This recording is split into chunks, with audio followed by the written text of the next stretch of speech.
Friends, I am grateful to the organizers, Nishi, Mandeep, Joshua. He says that's all been said, but I'd always like to start with a heartfelt gratitude being expressed and how privileged I am to be speaking to all of you today. I hope we'll have a lot of discussion on what I'm going to speak. But I want to very clearly, talk about teaching American presidency because we've already covered a lot of ground on generalities. I teach a couple of courses in the Center for US Department, 3 actually. One is Government and Politics, which is a basic course at the MA level. And the second one is Contemporary Themes in American History, Politics, and Society and Culture. Then the third one is the relationship between executive and the legislative interactions in framing foreign policy and the processes of foreign policy making and how decisions are made, fateful decisions, etc. So I thought, keeping in mind how we like to study the United States, if we are looking at the specifics or the more empirical or the practical way of doing it, presidency might be a good place to start. And this year, we've been doing a number of events and a number of academic evenings with experts from the US. This is the year, 50 years ago last month, John F. Kennedy, the 35th President of the United States, was assassinated. So we've been talking about him and we've been thinking about him. And I found that my class, which normally studies the United States like a penance, especially because grades are involved, somebody mentioned grading this morning, all of everything is interesting if it's not involved with grades. This is something I learned as a teacher.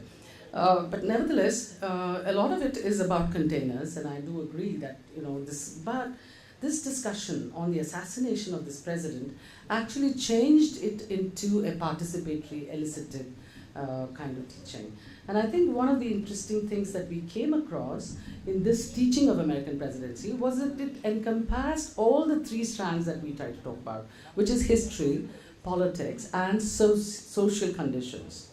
3 very major strands that you're putting in. And you also look at decision making by looking at who influences the president, who was close to him.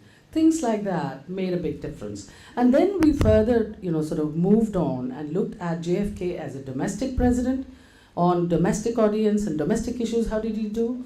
And the President of the United States in foreign policy, and how did the world look at him? What was the crisis he had to handle? Did he do something else? So there were myriad strands that we could introduce by just teaching one president called the John F. Kennedy. Now, this president is not the fundamental that I'm bringing to you. I'm talking about presidency, because I found that talking about Theodore Roosevelt had the same impact.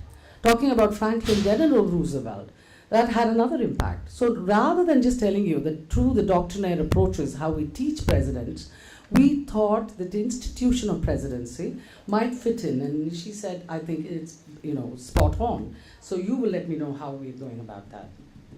I'm trying to get to that point, but I'm not able to. Just give me a few minutes.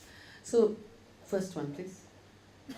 Just look at this. 50 years ago, the 35th president is shot and killed in Texas, Dallas. And I have been there, and I stood at that spot, and believe me, it makes a lot of difference to give field work to people in area studies at least. Next one. Now, he was the first president born in the 20th century, and this is the part of the container kind of thing. Because, much of it is unknown to the audience I'm talking to. Okay? So how do I introduce what I want later on to be discussed? That's the challenge for an area studies teacher. So first thing you do is not just text, not just, reports, but you really have to look at the textbooks that the American children themselves read. And before that, you have to know something that gives you some idea about who this person is. So the where, the when, the why, now we come to the who. Is it a way of studying history? I submit that when you do area studies and something which is completely foreign, you need to also do the who. That might give you a perspective of the era of the times. Please. Now, not only was, can you go back one? Not only was he the first 20th century president, he was the first Catholic. And that involved a lot of discussion in my class. A lot of students felt religion and politics. Is it the right thing? Is it not the right thing? So there was immediate connections about the role of religion in politics. And why was he not welcome as a Catholic president. Was Catholicism not there in the United States? You know, interest in the subject. Then you also found that Kennedy is being written as an inspirational, oratorial Camelot, the great Camelot of Arthurian legends. And what happened was, as years went on, those of us who began to teach this presidency, important, fateful decisions made by presidencies, that's one of the topics we teach. And what we found was that this president, after his death, which had, he had gained some kind of mythical Camelot-like figure, also now in the 80s, the historians in the United States are treating him very differently. And suddenly you find there's a diminishing of that high approval ratings that you're used to listening to about this great youthful family of Jackie and Jack with his two famous children. Today, as you know, his daughter is US ambassador to Japan. Please, the next one. So then we began to think about, was his tenure a one brief shining moment, because it was only 1,000 days, and most of us began studying Kennedy through the eyes of his friends like Arthur Schlesinger and Ted Sorensen, who really loved him and sort of were biased about him and his work. They didn't even like Lyndon B. Johnson, who was his vice president, who had to step into his shoes later on. So, there were a lot of interesting strands that we found. Then, how do students think American history would have changed if he had lived? That always got a lot of responses. If he was alive, there may be that, things might have been different and so on. And for that, we need to know a little bit about what Kennedy did domestically and indeed in foreign policy. Next one, please. Now, one of the ways of understanding how Kennedy responded to the issue of Catholicism, his address to the Greater Houston Ministerial Association. Next one, please.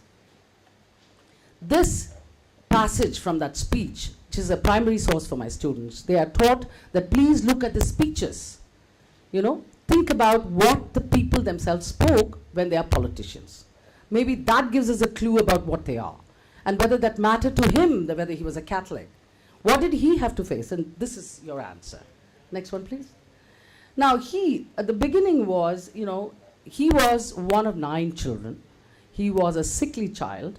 And then he became a companion to his dad, who was a very successful Wall Street broker and a Hollywood businessman. And eventually, with the political pathways, he found himself as the ambassador of the United States to Great Britain during the World Wars. And when Jack accompanied him, he was not the father's best idea of who would become president. He thought, my first son Joe would be. But Jack actually becomes the president, and we need to know why. Because he goes with him because his international affairs radar was much stronger than his political radar in the domestic situation at home. And that is when please move, please. This is the family. And I thought, last time, this is the change, ladies and gentlemen, that I have undergone, that I now introduce photographs in my lectures, because I think, it speaks more, and we did this pedagogy course so many times, and I'm looking at photographs. All the time I'm looking for photographs to introduce. And look at the 9 children.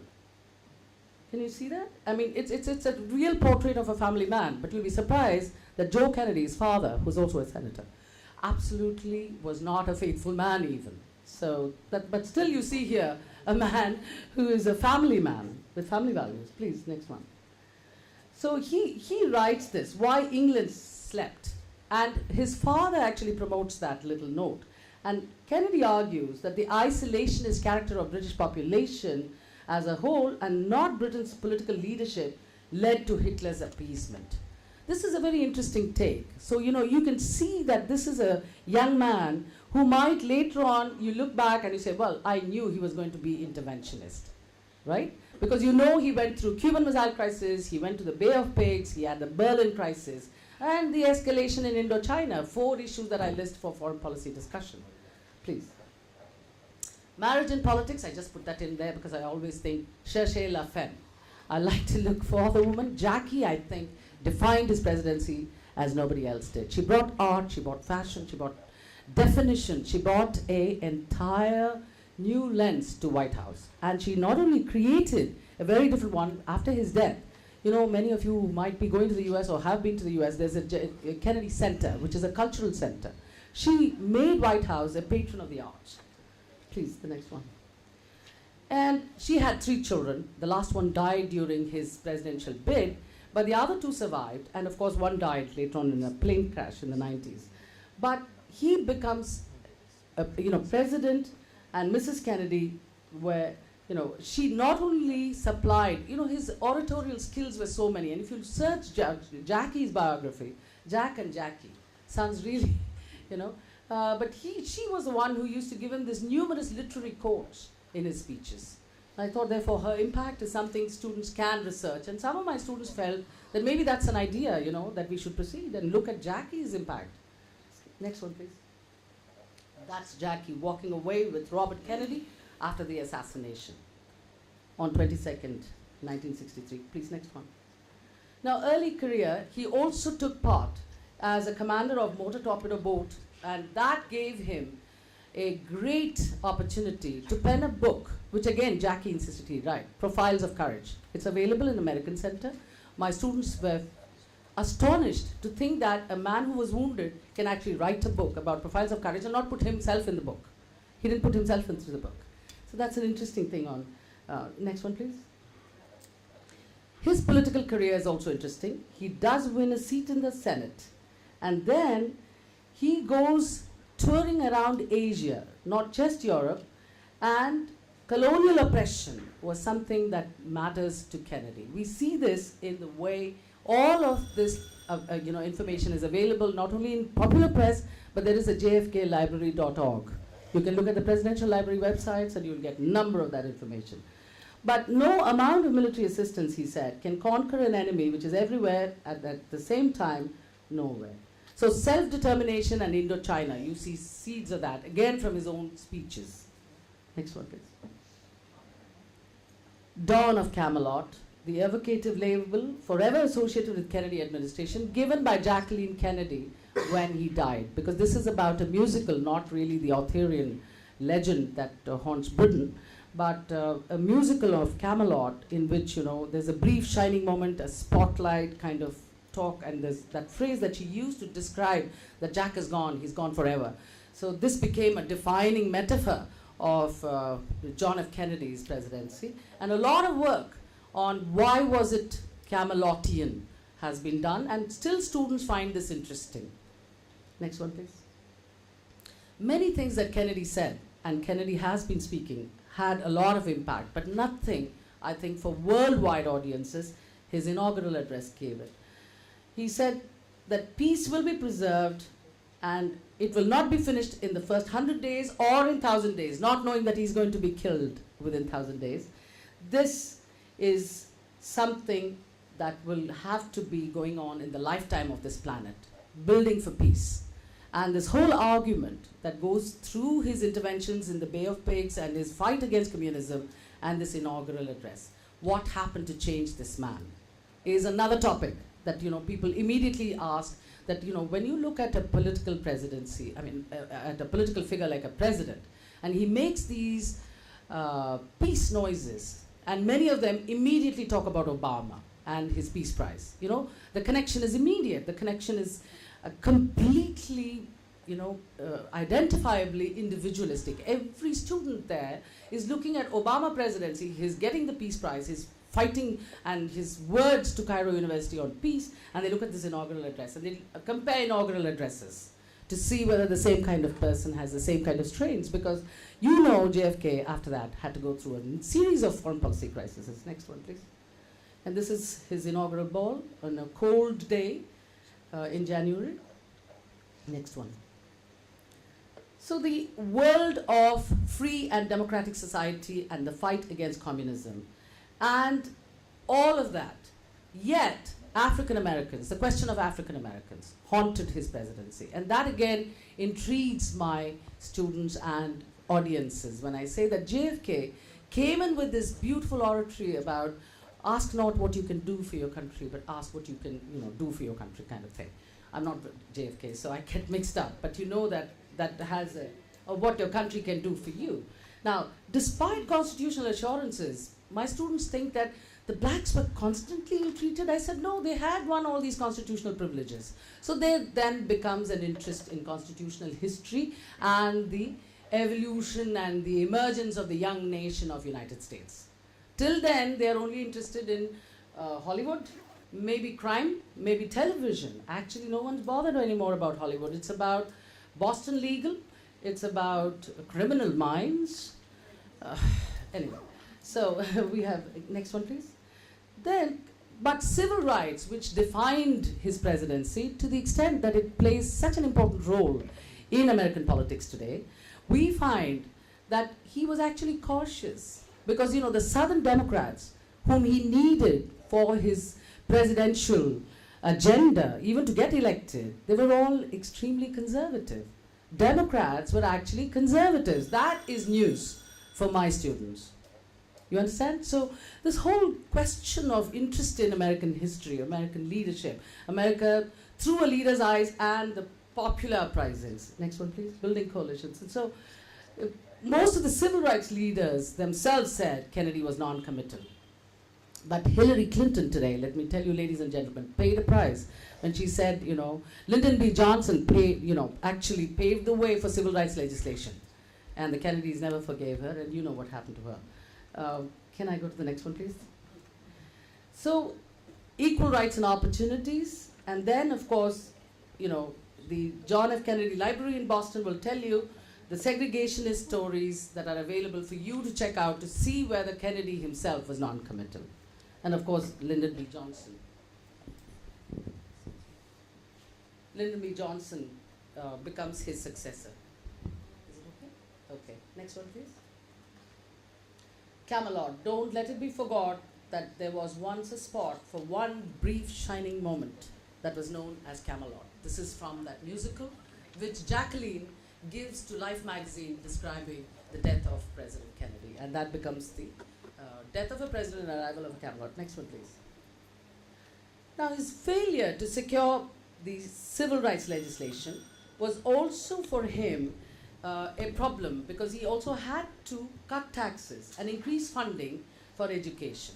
And these were part of his agenda, where he needed allies from both sides of the aisle. Something we see Obama doing today, you know. And this is a snapshot of the kind of political maneuvering that happens to great, you know, beginnings of democratic experiments in a country like United States. It could be a country like India. So you suddenly begin to think about what is politics and what is political parties, and why should presidents who get elected, who have a firm tenure, need to actually do this, you know.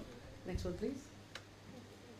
Now, foreign policy, again, we would pay any price. He commits America to pay any price, bear any burden, meet any hardship, support any friend, oppose any foe to assure the survival and success of liberty. But many people said, liberty? Not at all. It was just communists. You know? Go to the next one, please. So this is generally about foreign policy. I don't want to go. We'll do a Q&A and more of that. I'll just go to the last 2 more minutes. Next one, please. I have far too much. Next one. The Berlin crisis is important. Next one. Cuban Missile Crisis. Now, there's a new way to teach Cuban Missile Crisis, because it's at that time. I also have a slide for you, which I have done some archival work this time back in States, and I found that India requested actual military assistance, and all of those documents are declassified, not in India, but there. And John F. Kennedy actually promises military assistance quickly to India in the Indochina thing. So that's JFK and Nehru, JFK and India. So there's a whole set of questions that you can talk about Indo-US relations and historical relevance of keeping this position of estranged democracies. How did we actually even ask for assistance, and why was Kennedy willing to give it? So that can set off research inquiries as well, and understand why democracies do things which are somewhat out of the box. They're not always doing things by the box, and I think that's an important kind of thing. But Cuban Missile Crisis can also be explained through movies like 13 Days of October. If you haven't seen it, please see it. It's a great film. Last few slides. So this is textbooks. Last slide. You know, there are many things that I've said here. People and the Nation. There are many storybooks and textbooks that have come out about Kennedy. But keep going. Go. But it's important to note that since the 1980s, historians have concentrated on leaders' failings as well as their successes. And I think that is very important for us to understand, that there is something to studying of an institution, both historically and revisited from any generation. Not only the 1980s, and I'll explain in Q&A why the change happened, but if you think about it, the key puzzles about a great president or not, or a country which went through several presidencies, the reality of political history, the compromises, I think it leads us to one thing, that when you do a bit of fixing the who, you do get not only the era, the legislation that was required, what was the society like, you get an understanding of the crisis management of a president who grew into his job, but you also get an idea about the international situation where the Cold War begins and why escalation in Vietnam was a direct result of that. And historians can learn, and therefore researchers like us can also appraise the same president differently now. Thank you very much indeed, and farewell, Jia Jack.